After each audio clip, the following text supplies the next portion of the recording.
drop. The news of the day is where we begin in pro football talk. Yesterday, we talked about the report that Mike Florio was saying that according to the Watson camp and even NFLPA, they were looking in the 2 to 8 game range for a suspension. It's a pretty big range, by the way. It is a big range. I had a lot of people yesterday tell me that watch the show that why is it such a wide range? Yeah. Well, I'll guarantee you this. It's either going to be 0 games or an indefinite. It's somewhere in between. Yeah, and I'll guarantee you that that's the range. I'll agree with that. You can book it. Yeah, it's a big range. It's a bold statement. I think that we kind of were leaning towards the lower end of that. Yes. But according to Florio's report, there are sources that are telling him that the Browns are bracing for the higher end of that. And maybe they're just getting ready for worst case scenario, but they're bracing for the higher end of that, which would be 8 games. So let's start our discussion this way. Let's say it's 8 games. Yeah. Okay. And you've got Jacoby Brissett starting at quarterback for the first 8 games. For those that don't remember, here's the way the schedule plays out. Panthers, Jets, Steelers, Falcons, Chargers, Patriots, Ravens, Bengals. What's their record when Watson comes back? Jay, I say their record will be 4-4. Mm-hmm. I think you need Jacoby Brissett to hold the fort 500. I think it's possible he goes 5-3. I was kind of in between the two, but I'll say 4-4 for the Browns with Jacoby. Tyvis? I got 5-3. I think Jacoby optimistic. Brissett. Yeah, I think Jacoby Brissett does a great job. Like I said, the number one thing he does is he's going to take care of the football, and that's what you need. We're going to obviously lean heavy on the run game, and I think those playmakers that we got with David Njoku, he has to show why he's a top 5. He's going to have a breakout season, and Amari Cooper's going to do his thing, and everybody's going to fill in. I trust Kevin Stefanski to be able to call plays that his playmakers make plays, and I expect our defense to stay right where they were at. I think they finished top 10 last year or something. Yeah, and really arrow up. Exactly. I mean, they were trying to figure it out. You know, when you're playing with new teammates, it takes a while. They figured it out at the end. Year 2 with the same guy, or this would be year 3 for Joe Woods. Same guys being in there, keeping the same roster. They all kind of know each other, so they should be a lot better moving forward. All right, 4-4, 5-3. G. Bush? You know I got to go up top on them. I got to go up top. Like this is the Price is Right. Here we go. I gotta go up top. Higher. 6-2, baby. Call it in. 6-2. Speak it. Come on now. 6-2. Man. There's power in the tongue. Yes, it is. He's good all the time. Yes, Which he is. two do they What lose? are you doing? What are you doing? Hey, so see, I like that you put my schedule up there because I was forgetting. I am kind of scary at this. At Atlanta is a trap game already. I think they're 3-0 going into Atlanta. They're playing a mobile quarterback, Marcus Mariota. It's going to be in the Dome. That's a trap game. I think they can sneak out of there by winning by a field goal. Pittsburgh, I think they get them the first game, but this is very manageable. When you go to that second 4, much tougher. Let's talk about this. Now, this the one. Now, this is the one where the Chargers. They never play well against the Chargers for some reason. They played well last year. I said the same thing. I mean, but even when the Chargers came there last, I think it's Baker's rookie year, they smoked them. I think the Chargers give them trouble. I think you get New England. I think you get New England. So I got an L to the Chargers. You beat New England, and then at Baltimore, that's an L. This is a convincing L. I think Lamar Jackson and Jacoby Brissett then beat Cincinnati at home. I don't. Man, watch this. It's Halloween night, Monday for football. Watch home. It's scary hour. It's home. But Kevin Stefanski has done a good job. No, he's done a great job against the Bengals. Yeah. I mean, has he lost? No. Nope. He's under. He beat him with the backup last year. He got to. They had backups too. I get it. Yeah, a lot more than we did. Asterisk that way. Yeah, throw that one out. There it is. But still 3-0 That's really good. Now, I'm not going to say it's going to be easy, but you said something, Tyvis, and I agree with it.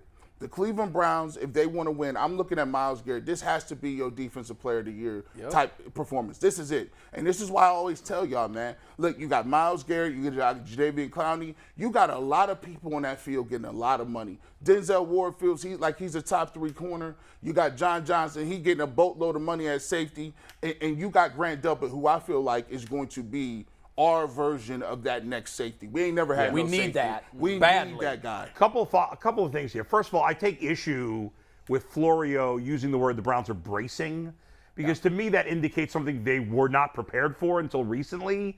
And how could they have not been prepared? If you want to argue they weren't prepared for a full season suspension, okay, I can see that.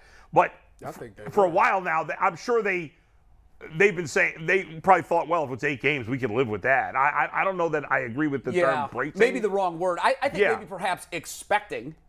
And not because bracing does have a negative connotation. Yes, like, oh my God, it could be 8 games. Right. I still think there will be some cheers coming from Berea. Absolutely. If it's 8 games. Yes, like no they'd doubt. love it to be 4, 6, but if it's 8, it's better than the year alternative. And I do think there would be a measure of relief if they know it's just 8. In this column that Florio had, he did have a little nugget at the end where he said there's been, I don't remember exactly how he put it, but it basically said there's been some rumors or rumblings that the Browns might talk to Cam Newton. And we brought up Cam Newton a while ago, guys. And I was thinking about this. In the end, I know Tyvis wants to talk about it too, so I'll leave this part. If they're not going to trade for Garoppolo, which I know you want them to, I would just stick with Brissett. As long as it's not a full year suspension. I'm sticking with Brissett over Cam Newton, or you could bring in like an A.J. McCarron or a what's his name, the tall dopey guy used to be on the Buccaneers. Yeah, but what's the point? Just as a backup. Yeah. Just as a backup. Just have a veteran backup. But I'm starting Jacoby Brissett because here's the difference. Mike Lennon, thank you. Here's the reason I would rather bring in one of those guys than Cam Newton. Because Cam Newton is going to make mistakes. Cam Newton, right? Like, you know how we talk about Baker thinks he's better than he is? Yeah. Well, Cam Newton was better than he is. Yeah. He was a whole. His mind hasn't caught up to his body. He doesn't realize he's not that good anymore. No, that's exactly right. So he keeps trying to make those plays, and he throws. Jacoby Brissett, I don't know him personally, but I'm pretty sure he knows who he is. Yes. Yeah. Like, he knows his role in the NFL. He's never been that guy. Remember, Cam was an MVP. Cam played in the Super Bowl. Right. Cam had an unbelievable college career. Brissett's not going to turn the ball, make terrible mistakes. Not that he'll never make a mistake. He's not going to make those egregious mistakes. He knows how to run an offense. He's a pro. He's a veteran. I think it makes sense, unless you're going to go Garoppolo, to stick with Brissett. For this discussion, it's just Brissett for the first 8. Yeah. I'm going your avenue. I'm going safe, and I'm saying 4-4. I just look at the talent around whoever the quarterback is. This talent is playoff caliber talent. And if you have playoff caliber talent, you should be able to adjust to missing the best and most important player on your team. Right. And I believe that I think Stefanski will be able to game plan to his personnel. We're going to see a heavy dose of the run. We should. I think we should anyhow. Yeah. But I think that if we become too predictable on the run, that could be a problem too. Yeah. When teams know what you're going to do, they're going to stop it. Yeah. So but I think Stefanski, he knows all of that. I think he's going to be smart. I think they'll come through this safely at 4-4. And if they do, guys, and they get Watson back for the last 9 games of the season, I've got them going 6-3. Right, he's got to go 6-3 to make the playoffs. To make the playoffs. Yeah. Now, that would be 10-7, and there's no guarantee that gets you into the playoffs. That's true. So, he might have to go 7-2. He might. And that's a big ask for a guy that hasn't seen the football field in 23 months. It would be 23 months at that point. But the Browns do a good job of not having a starting quarterback. You think of... They did last year. Yeah, last year. Really you think well. of the Denver game. They did really well. The Vegas game. Man. They didn't have nobody, and they still had a fighting chance. So just imagine if you got a guy who you could prepare. That's why I'm hoping if he does get suspended, they get it during training camp or before, so Jacoby Brissett can take those first-team reps to establish that chemistry with everybody, and he'll have the flow going right. We've talked about the fact that Watson could play in the preseason. You have 12 quarters of football in the preseason. If you're Stefanski, how are you splitting those 12 quarters between Brissett, a guy who will be running the offense for the first half of the season, and Watson, a guy who hasn't played football in a year and 8 months? I've been thinking about this a lot. Jacoby Brissett getting all the reps. I think he will. Yeah. Every last single one of them. And I'm going to put Deshaun Watson on ice. He not going to see nothing. Because here's the worst thing that can happen. This is devastating. I don't even want to talk about it. I know where you're going. Don't even say it, G. Bush. Don't even say it because you're speaking it up. That was terrible. Yeah, Hold on a second. You're not a guy who lives in his fears. You can't live in your fears, be worried about injury. But get injured anytime. Adam, can you imagine? Wait a minute, though. No. If that happens in a regular season game. I know, I hear you, but I can't have that happen in a preseason he's not game. taking no reps. He's our future. No. D. Watt ain't played in 23 months. You think if he don't get out in the preseason, he gonna be like, let me see, let me test it a little bit. Let me see what I got. Right, he gotta play a little. Let me give the people a little glimpse of what I Well, would do. he's And gonna now play you, a little. Now Yeah. you mess. You So put what- yourself out there. I would You've do got 12 70 quarters for Brissett, 0 for I'm Watson. doing like 75% Okay, Brissett. okay, But I nine- got to get nine Watson quarters some for reps. Jacoby. So what about Yeah. the backup? You got to get Dobbs I right. almost said F that guy. Don't say that. But, no, you're right, because Dobbs is going to have. So gotta get him what, ready. how are you splitting it? So you're going 9-3-0 for Dobbs. Yeah. You're going 12-0-0. 12. I'm not going 12. No, yeah, that's 12. absurd. 12. I go 8-4. Yeah. 8-4. I'm going to go 8-3-1. You got to play Yeah. Dobbs because you know what? It's sick. He's a snap away from holding the entire franchise. bet they'll add You got to somebody play else. him some. I'm giving Dobbs. I'm giving the 4 to Dobbs. I'm not giving D-Watt no reps, man. No. 0 reps. He can take No, them in he's practice. playing, man. No, He might he not can take even him be in playing in practice. practice. He can take them in practice, man. I'm not putting him out there. By the way, this is, we talked about this year being a referendum for Kevin Stefanski. Right. But in a way, in the games that Watson doesn't play, it's a referendum on the whole roster. Because we keep talking, this is a great roster, this is a great roster. Well, if it's that great, they better win some games without him. Right, but it's also going to be really tough to judge them without their Of without course, their field and that's why I got to go 4-4 because you look at that second 4 games. I mean, those are all really good teams. The Patriots are the worst of those 4 teams, and they're a decent team. Yeah, that and last 4 scares me. And unlike the first 4, those teams also have Super Bowl caliber rosters, except for maybe New England. Yeah. The Chargers, Bengals, and Ravens do, but they also have much better quarterbacks than Ravens ain't Jacoby even got a Brissett. receiver. McNuggets, you got something? Yeah, but they got well. Yeah, we got our guest. They got what? Guys, They don't have plenty of other good players. Our guest is Your in the boy wings. J.K. We'll get back to Dobbins. this discussion in Yep. a sec, but we do To be have continued. Charles Robinson joining us now via the Okay. Gridiron Guys hotline. Looking for a local roofer you can trust, family-owned since 2003. The Gridiron Guys have been grown to become Northeast Ohio's top-rated roofers. We exemplify quality There it work is. practices and are a valued resource for homeowners and offer a 10-year workmanship warranty. Call 330-573-7967 today for a free estimate. Gridiron guys. And now let's And bring by the on way, the Charles Ravens have won a lot Charles, of games what do you- without a good receiver. By the way, Charles, what do you think of our in-house jingle singer? I love it. We need more of that. Can we get the remix on Spotify? you got it. Coming soon. I'm in. Coming soon. Charles, are you a Tigers fan, or is that you just wearing that for fashion? No, unfortunately, I'm a Tigers fan. Are you from Oh my Detroit? God! Are you from Detroit, Charles? I grew up in Michigan, lived in Detroit for quite a while, so I'm always your heart. repping the D. All right, bless your heart. Although Charles, the '84 Tigers, one of the best teams I've ever Oh seen. my The God. '84 Tigers. Tell me, Wonderful you're not memory a- that continues to fade. Tell me you're not a fan of like the college there. of course he is. Of course, he is from it. College there? I went to Michigan State, so Okay. Okay, All well, right. we can continue the interview then. All right. So, hey, Charles, first of all, thanks for joining us. We greatly appreciate it. I want to start by, and I know this is really tough, and we hate when others do it, and yet we do it all the time. Yeah. But best educated guess here on when we might get a ruling. That's a new question. I haven't been asked that one yet. We hate that best question. educated guess. Somewhere between 0 and forever. You nailed it. You're the first person we've asked that to that we can definitively say got it right. That's true. Yeah. That's right. Is it realistic to expect this before training camp starts, which is what, like 8 days away now? Okay, I'll say this. When this process started, actually prior to them having the hearing in front of Sue L. Robinson, I was using the word expect. Okay, the NFL expects, the Browns expect, Watson's camp expects, the union expects. After the hearing took place, as you continue to talk to these parties, the language they were using about when the decision would come, I was like, I got to drop the word expect because clearly this is a hope. They hope to have it by the time training camp opens. And I think the reason for that is there's no benchmark that's been given or timetable that's been given by Sue L. Robinson. And so now when you talk to all the parties involved, they all say the same thing. She's doing what she's paid to do. She's an arbitrator. We hired her to have a thorough decision and take her time and do this right. And that's what she's doing. And now there's no indication that this is going to get done on the clock that everyone had hoped it would get done on. So I still think, and I think there's a reason why the reporters are saying this, but I still think it grows out of hopefulness that this comes out maybe on the eve of camp, okay? But when I last spoke to essentially someone from every party involved, they all said the same thing, which is this could be a while. It could actually take us into the first days of camp, if not longer.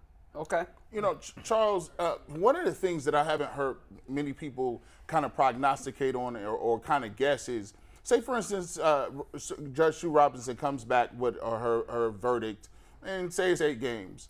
What do you think the likelihood of A, Deshaun Watson appealing to 8 games, or B, the NFL appealing to 8 games, right?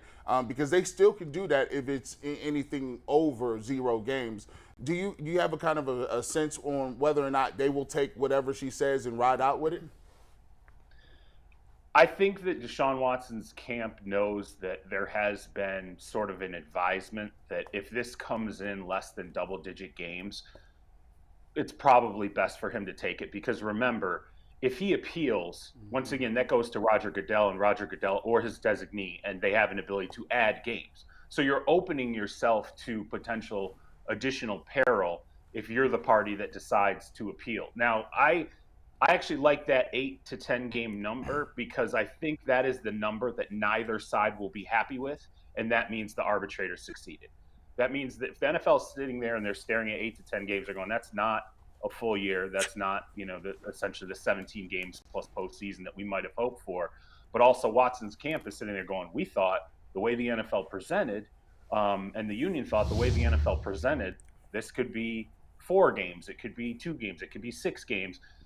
Again, I think if it comes into that middle ground where no one's really absolutely happy, but no one's devastated either, it's probably the right decision. So do I think Watson's camp could appeal regardless? Yes, I do, but I think they also know the potential peril on the other side of that is Goodell could absolutely add games.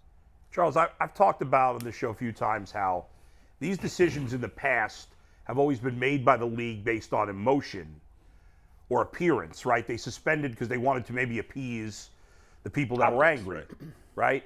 And now, in this case, because this is being done by a judge and being treated like a real court proceeding, it's not being done by emotion, it's being done by fact or I guess, fact and opinion, but educated opinion.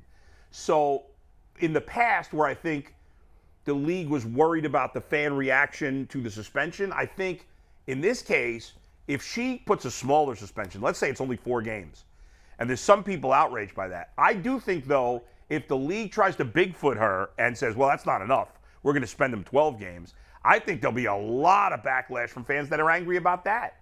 And so I don't think they will do it because of that. I don't know. Am I crazy? An appeal in terms of which side could have more on the line in terms of an appeal. The union in Watson, really, there's in terms of reputation or the optics of it, there's nothing they're really risking.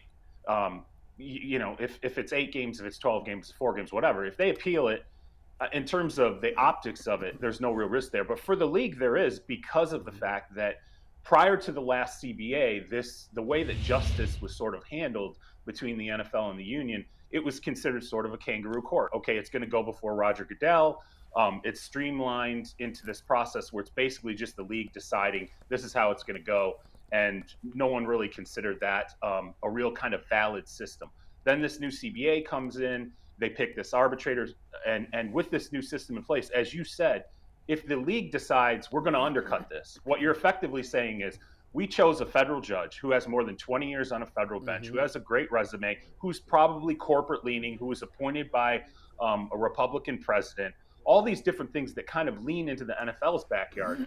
We're saying we're just going to invalidate all the work that she's just done. And by the way, I want to stress something here. The longer this goes, the more suggestive it is that when she issues her opinion, it's going to be very detailed, very comprehensive, very much leaning on whatever precedent she finds. So to appeal that, if you're the NFL, you're not just invalidating what her ultimate opinion is, you're invalidating all the work she did and everything that she established to back it and give it credit. 100%. How you doing? Listen, if I was reading something on Twitter yesterday and they were suggesting, don't do that. Yeah, why do it? Please don't. I know. Stop reading Twitter. Right. I know. Pay attention. The most reliable news source One-on-one. ever. What's next? News from Mess up Facebook? 101. Taking my news from Twitter, but they were suggesting that the longer that this takes, could it be possibly that Judge Sue Robinson isn't finding anything, and she's like taking her times and hope that they come up with a settlement, that the NFL and Deshaun come up with a settlement so they can get the games instead of possibly her coming out and maybe saying no games. Right. This is okay. So my theory on this, and this is perfect for Twitter. I'm glad you bring up Twitter because Twitter loves theories. My theory is that there's effectively really three components to this. Number one, the first component is she's doing the job she was paid to do. She's being thorough. She's showcasing that, hey, I'm a federal judge. I can sit here. I have other lawyers, obviously, at my beck and call in this process. It's the only case I'm working on right now because I was hired to do this process. So I'm taking my time, and it's going to be very thorough. That's one part of it. Number two is following the hearing, it's the first time that both sides, all the cards are on the table. The NFL knows what Deshaun Watson's defense team, everyone, they know what those arguments are. They're all out there. They're in the briefs, okay? And on the flip side, Deshaun Watson's team, the defense team, the union, they all know what the NFL's cards are. That's sort of new information. So the longer the process goes, essentially Sue Robinson is doing something that arbitrators do at times, which is to give the two parties a little extra time to reconsider whether or not, now that they know everything, they want to find a settlement rather than allowing her to create some sort of precedent here. So I think that's the second component of it. And then I think the third component of it is that people might be missing here. This is giving Sue Robinson credit the longer that this goes, because it shows she's not a stooge for the league. She's not a stooge for the union. She's her own self, an independent arbitrator, which is what she was hired to be. Mm-hmm. And it gives her credibility to look outwardly and go, I'm not operating on anybody's timeline, but the truth, myself, and the best possible analysis in the decision. Yeah, that's very well said. Like that. Charles, you've been out in front on a lot of the different scoops and the stories that we've seen come out of this story, and I want to talk specifically about one. I'm pretty sure you were the reporter that broke the news that the NFL would not appeal if it was less than a year. Am I right on that? That was your story? I mean, I've written about that. I don't know if I was the one to break it. Yeah, I remember that. But the reason I bring that up is because I think you quoted a league source. And the very next day, Mary Kay Cabot had a story, and she's a local writer here, covers the Browns for Cleveland.com. Oh, I know Mary Kay. She refuted it completely and said that, according to a league source, that they absolutely would appeal that. And that they wouldn't be happy with anything less than a year. Obviously, there's two different sides of thinking inside the NFL office. Do you get a sense which camp has more power inside the NFL and whether or not they would or would not appeal if that suspension came in less than a year? Okay, well, you touched on it, and I'm glad that you brought that up, because the NFL, if there's a sense outwardly among fans or whoever else that the entire NFL office is completely in lockstep on this, that's just not true. There are varying opinions inside of Park Avenue about what is acceptable, how this should be handled. And I will say this, when it comes to the final decision in terms of whether something should be appealed or not, and they're not going to make that until they know really what Sue Robinson's reasoning is behind her opinion. It's hard to make that decision without knowing what the judge is going to bring to the table, what they're going to point at. And once that happens, I will tell you this, the who decides this, and it's going to shrink, okay, significantly. I would say that it's going to be a Roger Goodell decision, lead general counsel Jeff Pash. There may only be 2 or 3 individuals who sit there and make this decision about how to handle this going forward. But it's going to be very much leaned on, okay, well, why did Sue Robinson make the decision she ultimately made? And what does it mean for us going forward? Because, again, there is going to be some element of precedent set here. And if what comes out of this is sort of this idea of disrepute, well, Deshaun Watson brought disrepute upon the NFL, and that's how he broke the personal conduct policy. One of the arguments of the union is, okay, well, let's look outwardly. You said yourself, owners have to be held to a higher standard. Here's the laundry list of disrepute that has been brought upon the NFL and should be a violation of the personal conduct policy. And yet investigations aren't even happening in some of these scenarios. And by the way, the Houston Texans just settled, okay, with 30 women. And there was only one lawsuit that was even in the works at this point against the Texans. They settled with 30 women essentially to get in front of what could have potentially been this idea that, hey, they should have known what was going on and they could have stepped in and done something, but instead they stepped forward and they settled. There's no investigation of the Texans at this moment, which is interesting. Yeah, it is very interesting. We talked about that yesterday. Charles, excellent context, because I think that's a point that hasn't really been made that needed to be made. Everybody's got to wait until Sue L. Robinson writes her opinion. Then you can read why she came to the decision she came to. Then a decision, and only then can a decision be made as to whether or not they disagree with it and they want to appeal. And also his point on the divide in the front. You can take four people in any sector, and you're gonna find differing viewpoints on this topic. It's very polarizing. Thanks, Charles. Charles Robinson, thanks, for your reporting. You've been all over this, and thanks for spending time with us on the Ultimate Cleveland Sports Show. We'll get you a Cleveland Guardians hat for your next appearance. Sound good? Hey, listen, just so you know, my significant other grew up in Ohio. She's a huge Cleveland everything fan. There you go. And so, you have great taste. You have great taste. Charles Robinson of Yahoo Sports. Charles, excellent job. Thank you very much.